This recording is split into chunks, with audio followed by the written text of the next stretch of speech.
Welcome to my channel, How to Knot, and in this video I'll be showing you how to tie a reef knot with stoppers.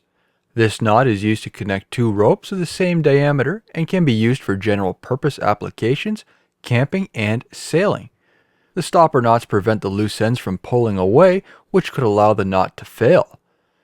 Start by crossing the two working ends, loop back and cross again. Both loose ends should be facing on the same side. Tighten and ensure we have longer working ends to create the stopper knots. For the stopper knots, wrap the working end around twice. Insert the working end through the loop and snug the knot. Do the same for the other side. Wrap around twice and insert the working end through the loops.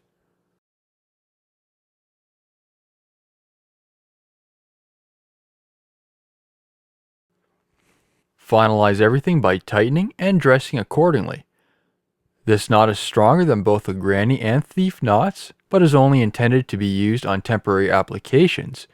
Due to the risk of the loose end pulling away and having the knot fail, the stopper knots are added so everything stays into place. Therefore, with the added safety, that makes this knot incredibly strong and secure. This concludes the rest of my video. I hope you enjoyed it. Please be sure to hit that thumbs up button. And if you'd like to see more knot tying videos, subscribe to my channel. Thank you for watching.